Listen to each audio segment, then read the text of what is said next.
What's a really fucked up thing you've witnessed as a kid, but didn't realize it was until you were older?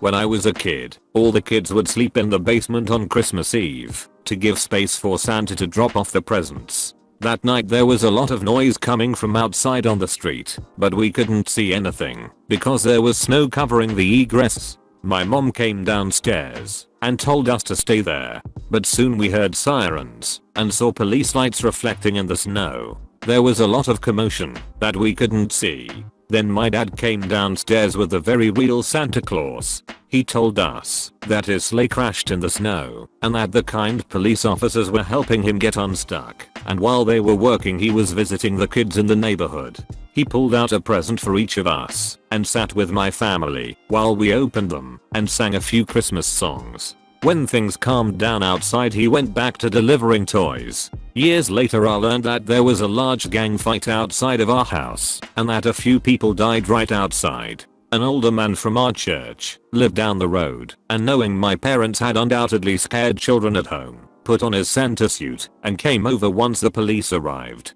Santa was a hero to me as a child, but that man is a hero to me now. My mum had to work when I was little and my older sisters were in school. I was locked in the bathroom during the day until my sisters came home from school and let me out. Sometimes they wouldn't let me out, so they didn't have to watch me. They were 7 and 9 years older than me, and I was somewhat afraid of them because they were not very nice to me, so I would often stay in the bathroom or hide in the hamper. It does explain why I'm perfectly okay to be alone. My uncle on the farm took his really old dog for a walk in the woods when I was about 7. He came back without him, and when I cried asking where he was, my mom told me he must have gotten lost. So every weekend for the rest of that summer I would put food and a blanket at the edge of the woods and sit and call his name. I was convinced he was finding his way to the food because it was being eaten, but he was too scared of getting in trouble for getting lost, so he was hiding in there. I remember when I was about 11 or 12 our neighbors were a family of 5 kids. They were terrible. I was afraid of the dad who would curse and scream at his kids and the neighbor kids, including my sister and I. He was an awful person. He would beat the hell out of those kids. He would take them into his bedroom, which was right across from my window, and I could hear everything.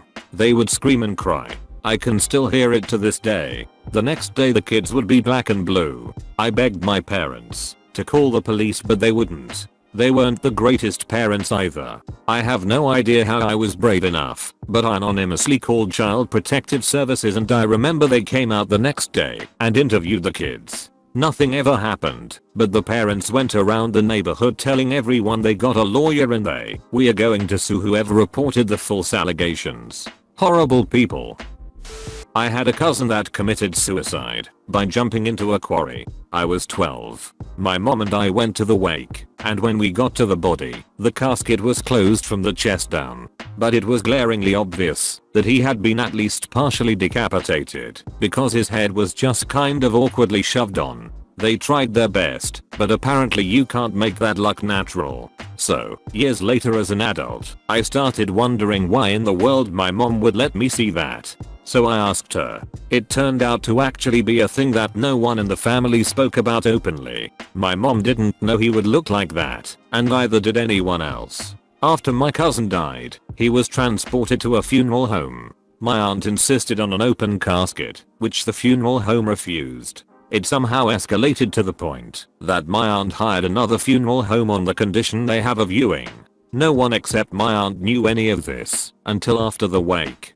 So people start showing up, view the body, and see that he doesn't have a neck and was decapitated. And it isn't like you can go around and say FYI, the dead guy is all jacked up from jumping into a quarry and you really shouldn't look. My aunt hanged herself in the kitchen while she was supposed to be babysitting me. I was 5 and asleep when it actually happened, so I didn't know my parents had gone out and left me with her. I remember waking up and walking into the kitchen, and she was hanging, but it didn't really register that it was my aunt because her face was obscured by her hair.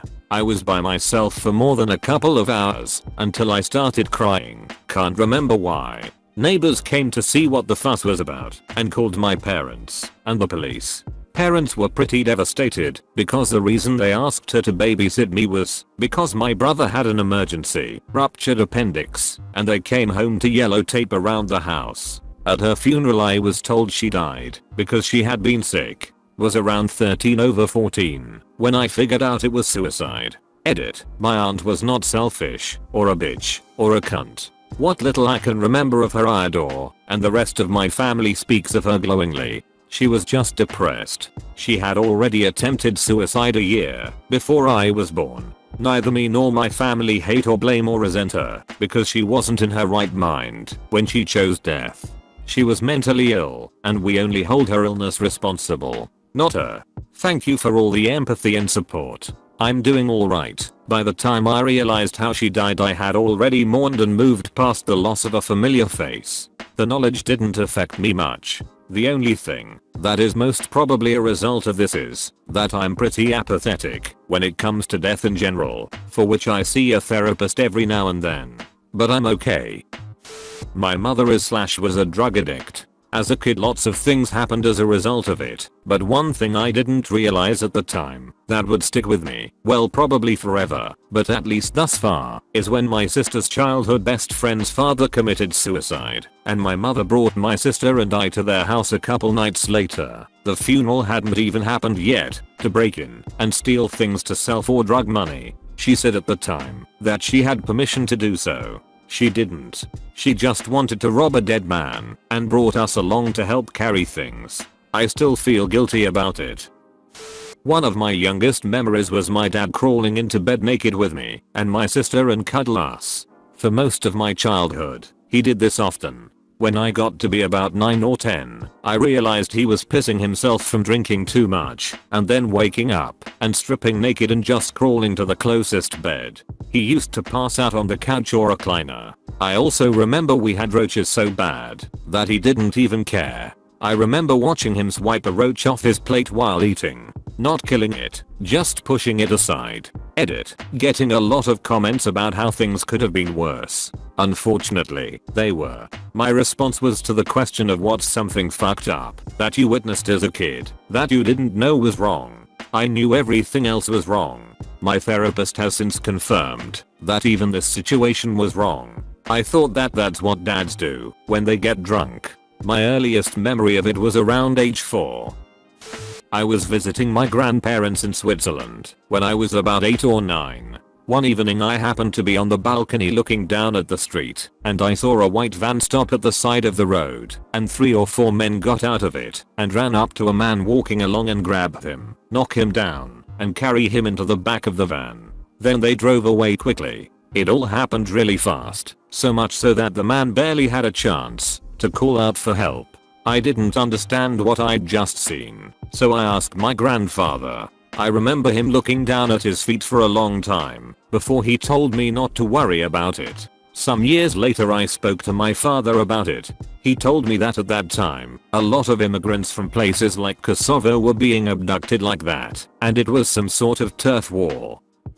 Had a guy die in my arms when I was 15, circa 2007. I had stolen my mum's car to sneak over to my girlfriend's house in the middle of the night. On my way back home, around 2 AM, I saw a car crashed on the side of the road. I of course pulled over and called 911. I had grabbed a flashlight from my mother's glove box and was scanning around in this field next to the fence that the car had crashed into because there was no one inside. It scanned over a body in the field. I rushed over while on the phone with 911 and they told me how to check pulse and help me through CPR. I was previously a lifeguard that summer but was freaked the fuck out, so they were calmly explaining it to me on speakerphone. At some point after a little while he actually began respirating again, but it was very jagged and terrible breathing. He stopped breathing again less than a minute later after what sounded like very liquidy sounds in his breathing. I tried again for CPR to no avail. He never spoke or anything and could have been brain dead for all I know. I assume it was a collapsed lung or something, but yeah, that guy died in my arms. I remember the ambulance when they arrived said something about him being 18 and intoxicated, but I don't even remember tasting alcohol because I was so hyped up on adrenaline. The craziest part was they didn't even ask me for any information. The police just sent me on my way home as a child because it was a small town and I was close to home. I snuck back in and went to sleep and never snuck out again. I never told my parents that story. My wife is the only one who has heard it until now. Like and subscribe for more edit videos.